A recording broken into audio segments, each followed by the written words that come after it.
really doesn't matter the angle. The nose just is so fucking big.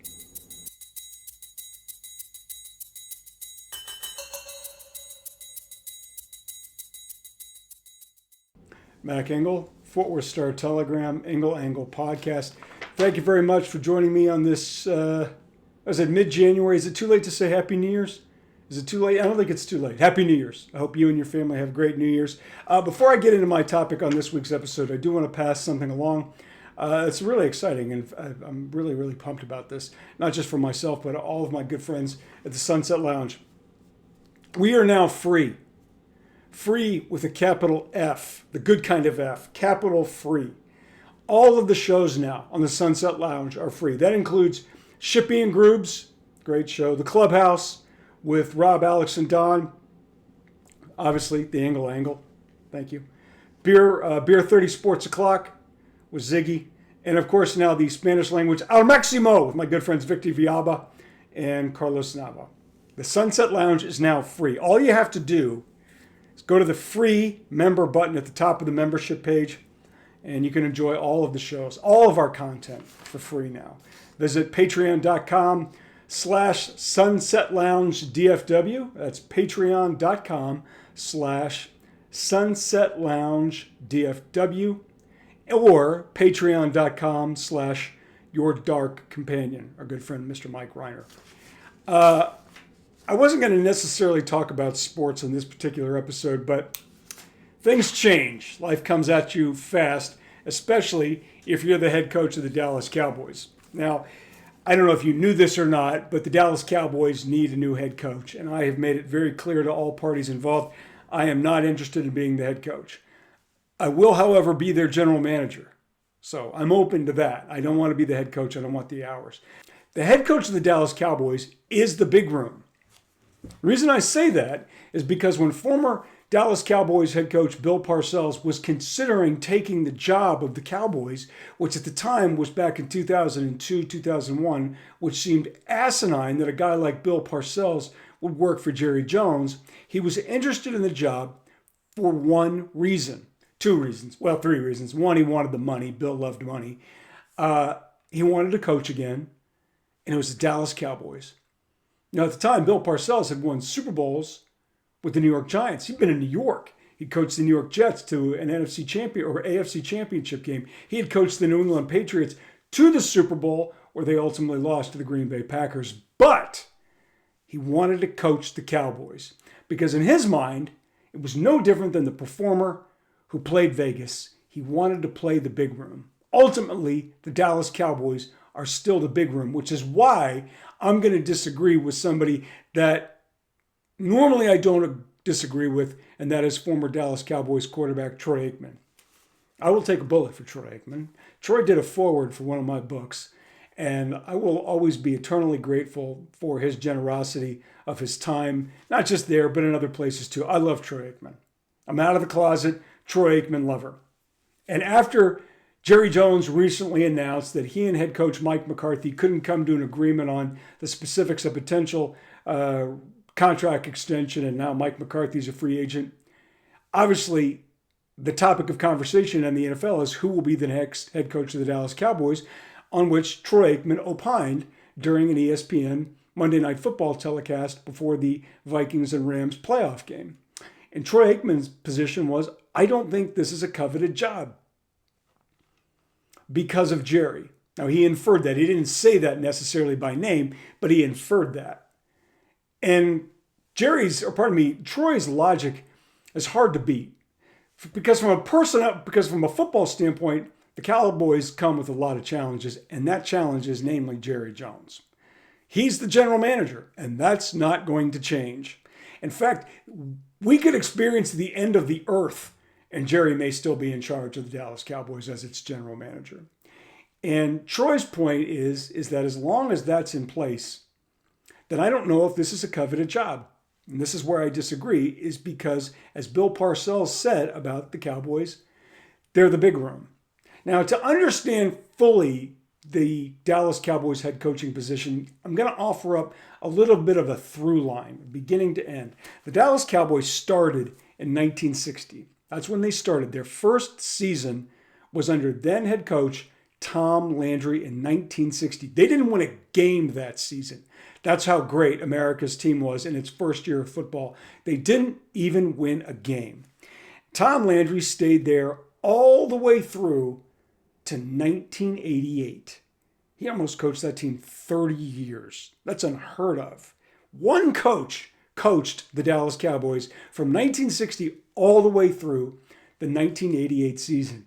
And he wasn't just the gold standard for the Cowboys, but for coaching and professional sports in this country. Tom Landry, that fedora, the iconic silhouette shot of Tom Landry at Texas Stadium, that was the standard in coaching. And nobody else really came close to it because of success and longevity.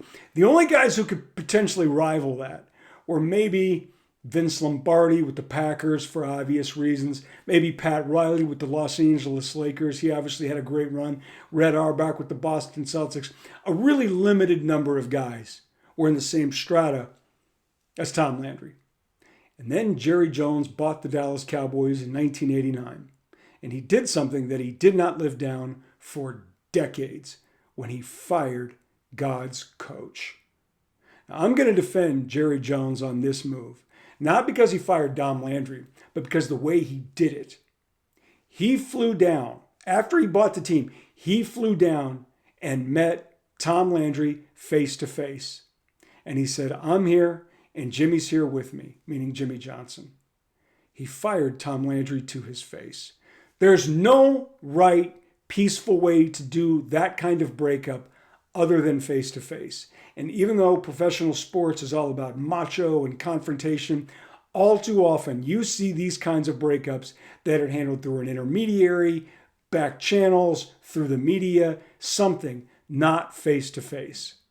And one other detail in this breakup that a lot of Cowboy fans deliberately forgot was how many people were trying to run Tom Landry out as the head coach at that particular time. Even before then, you ask Brad Sham, you ask any of the longtime members of the media in this area who are around the Cowboys then and now, and they will all tell you the fan base was tired of Tom Landry and they were calling for his head because they thought the game had passed him by.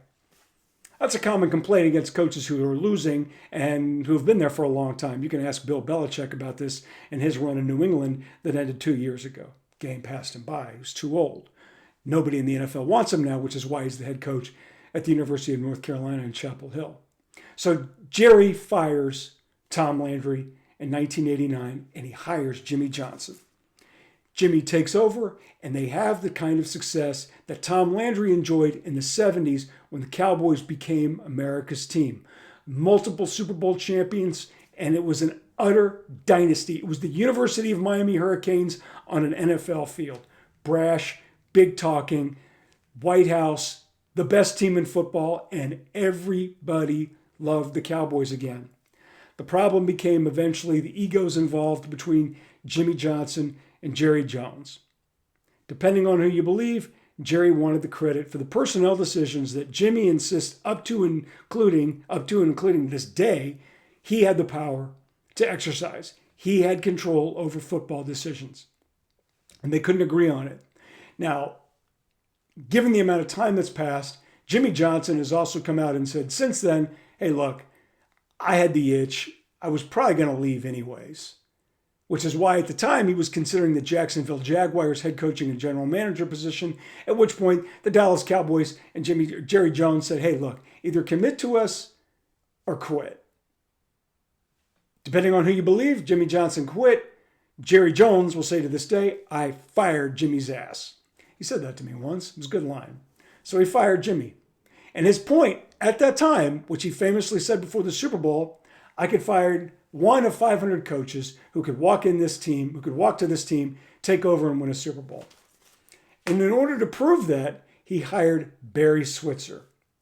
Barry Switzer was a college coach through and through. And he hired him after Jimmy left following the 1993 season. It was a great team. Barry walked in and they get to an NFC championship game in San Francisco that they barely lost, even though they fell behind by 3 scores right out of the gate. They almost win that game, but they don't. The next season they come back and they win the Super Bowl, thus proving Jerry's theory is correct. That any coach could have coached that team to a Super Bowl champion. And they did. And then things started to slide to an oblivion, to an abyss that nobody could have seen coming. After the 1997 season, Jerry Jones fires Barry Switzer, a coach who really was made for 1970s and mid-80s era college football. He wasn't a pro coach. He didn't have it in him to really drop the hammer on pro football players the way they needed to, which remains a little bit of a thorn for Troy Aikman when he discusses the fall of what had been a dynasty football team. And really something that he tried to see through, that he kept playing through despite the coaching changes and despite the personnel dysfunction that existed in that franchise. Barry Switzer leaves after 1977. Jerry Jones hires Chan Gailey, his offensive coordinator, to be the head coach. Chan leads the Cowboys to back-to-back playoff appearances. Jerry fires him anyway, something for the longest time that he said he is one of his greatest regrets in terms of coaching, that he should have given Chan Gailey a longer period of time to see it through. So after 1999, Jerry fires Chan Gailey and he replaces him with a longtime, very loyal assistant coach, defensive coordinator, Dave Campo. Team was terrible. And they became a laughingstock of the NFL. Because Campo was a nice guy who was a pretty good defensive coordinator and just didn't have it in him to be an NFL head coach and really to push back on what Jerry wanted to do as the general manager. See, there's one thing that I've come to learn in the many years of covering the Dallas Cowboys is that the Dallas Cowboys head coach has way more power than people think. It's not just Jerry running around willy-nilly doing things that he wants to do. If he respects the head coach can convince him a certain degree of alignment on what they should do philosophically about being a professional football team. But they have to have the spine in them to push back on Jerry. And Jerry will respect that. Because if he doesn't have it, then Jerry, especially back then when he was younger, would do things that would make you say, wait a minute, you're gonna draft Quincy Carter in the second round? Why would you do that? Because his friend told him that was a good idea. Quincy Carter, could have been a long-time NFL quarterback, but unfortunately the maturity wasn't there at the time. And quite frankly, he should never have been a second-round draft pick who was immediately thrust into the starter's role when he did in 2002. So near the end of the 2002 season, Jerry Jones is despondent over the state of his football team. The Cowboys are in New York playing the Giants and getting their ass kicked all over the field. Then longtime ESPN NFL reporter Chris Mortensen, who's no longer with us sadly, approached Jerry Jones and said, Bill Parcells is interested in this job. So Jerry perked up. And that led to the strangest relationship which we ever could have seen coming or could not have seen coming back in 2002, at the end of 2002 to start to 2003, when Jerry Jones hired Bill Parcells to be his head coach. Now, I covered the team back then on a daily basis, and I can say one thing definitively. Bill Parcells liked Jerry Jones. He did. They got along. I'm not sure Jerry liked Bill Parcells as a head coach. I think he liked him as a person, but as a head coach, I think his ego kind of bothered him sometimes. Bill lasted for 4 seasons. And if you can look at the state of the Cowboys when he inherited the team to when he left, you can say he did a good job. They changed the way they did things from a personnel standpoint, and by and large, the Cowboys did things the way Bill wanted them to do it. It wasn't perfect. There were some draft misses in there. Jerry gave him wide receiver Terrell Owens when he really didn't want him, but he did give him another raise He did give Bill another raise to sort of soothe over his feelings. They had a hard time really nailing down the quarterback position. They had Vinny Testaverde, really didn't work. They brought in Drew Bledsoe near the end. That was okay, but then they did find Tony Romo, and there were a lot of hits in there. And the Cowboys, under Bill Parcells, became a good franchise again that was trending up. But by the end of the 2006 season, Bill was tired. And he was thinking about retiring. He was on the fence about it. And Jerry left the ball in Bill's court. You come back if you want. If not, okay. So Bill was thinking about it. He was chewing on it. And at the time, he needed a new offensive coordinator because his old one became the head coach of the New Orleans Saints. Sean Payton was on his staff. And then Sean went to New Orleans to be a head coach, where he became a Super Bowl winner. He's in Denver now, and you never know. He might be a Hall of Famer someday. But at the time, Bill needed an offensive coordinator, and he couldn't decide who he wanted. So he reached out to a longtime friend of his and a guy who'd been in the NFL forever, a man named Dan Henning. And he asked Dan, would you like to come be my offensive coordinator? And Dan said, let me think about it. So he thought about it. He called Bill back and he said, you know what? I don't think I want to do it anymore. I'm ready to retire. And with that, Bill said, you know what? I think I'm done. So Bill retired. Jerry didn't have to fire him. Bill left. At that point, Bill needed a new head coach and he didn't need just any head coach. He needed a head coach who was going to take what was a good team, a really good team, to where it could be. And that was the Super Bowl. He interviewed everybody. I'm surprised he didn't interview you. He interviewed everybody. Mike Singletary, Jim Caldwell, Ron Rivera, Jason Garrett. Jason Garrett was the first coach he hired.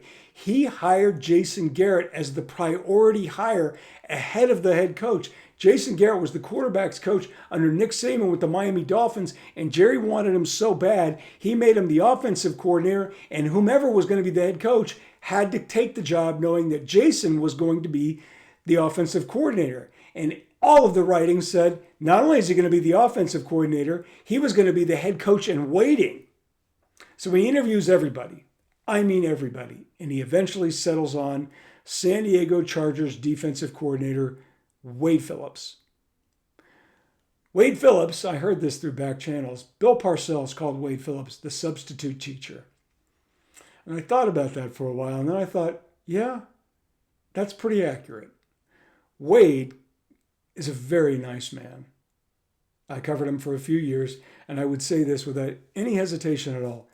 He's a very good guy. He's a good husband. He was a good family man. He really looked after his kids, And he was probably, I shouldn't say probably, he was too nice to be an NFL head coach. He hated the criticism, and he desperately wanted to be like it was in the 70s when he was on his dad's staff, Bum Phillips, with the Love You Blue Houston Oilers. Pro football had changed. People had changed. The ego around it had changed. Money had changed. And Wade, for all of his strength as a defensive coordinator, just didn't have it in him. He called himself one time, I'm an old softy. He didn't have it in him to be an NFL head coach. But he was a lot different than Bill. Unfortunately for the Cowboys and for Wade, after a great first season where they went 13-3, won the division, and had the home field advantage locked up to the Super Bowl, they blew it in the divisional round game, lost to the New York Giants, and that was this team's best chance this century of getting to the Super Bowl. Giants go on, win the Super Bowl themselves. Wade lasts through the middle of the 2010 season, at which point the players had clearly quit on him. Then Jerry Jones says, okay, Wade, you're fired after a humiliating loss on Sunday Night Football against the Green Bay Packers, and he hires Jason Garrett as the interim head coach. The Cowboys go on, even though they don't have Tony Romo as the starting quarterback because he was injured, and actually show a little bit of life under Garrett, have a nice finish, at which point Jerry Jones says, I've got my Tom Landry. Jason, you're the head coach. I think any Cowboys fan over the age of 20, maybe 25, knows how that played out. Jason Garrett's Cowboys were okay. They weren't bad. They weren't great. They were okay. He lasted all the way through the end of the 2019 season. The Cowboys won a couple of divisional championships, won 2 playoff games under Garrett, played 2 highly memorable divisional round games, one at Green Bay. That was the Dez Bryant catch game, which they barely lost. And then a couple years later, they hosted Aaron Rodgers in Dak Prescott's first year. They damn near beat him, but they fell behind too big early. They played catch up the whole way. They eventually tied it, but it didn't matter. Aaron Rodgers did what Aaron Rodgers does and leads to a last-second field goal to beat the Cowboys in the divisional round. That's as close as they've come since.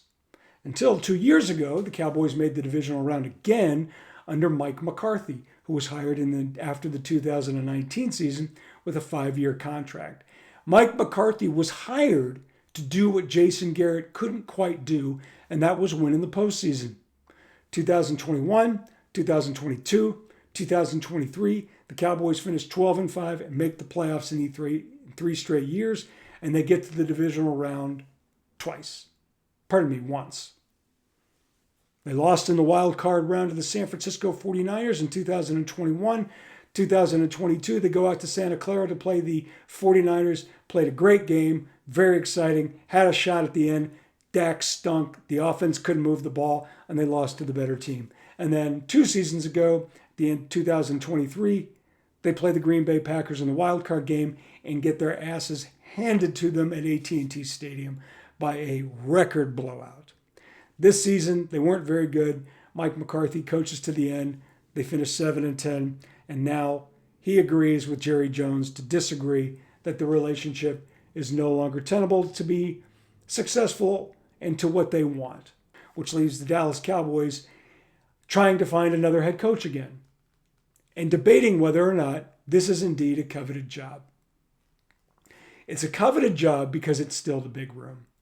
It's less so because of the specifics that your GM is your owner, who has made it clear that the reason he is the GM and will remain the GM is because when he bought this team, that was his priority. That was his primary goal. That was his priority. The Dallas Cowboys, to Jerry Jones, are a fantasy team to you. They're his real-life fantasy team. He had enough money to do it. You have enough money to own your own fantasy football team. Move the little players around, and maybe you can win a little bit of money following football. Well, he has enough money to do it in real life. And until that changes, I'm not sure if the football part of it is coveted. The Dallas Cowboys are. Who's going to be their next head coach? At this point, I think I'd kind of like to see Jerry to be the head coach because that's what he really wants to be. He likes being a general manager, but what he really wants to be is the head coach of the Dallas Cowboys. And at this point, what can it possibly hurt?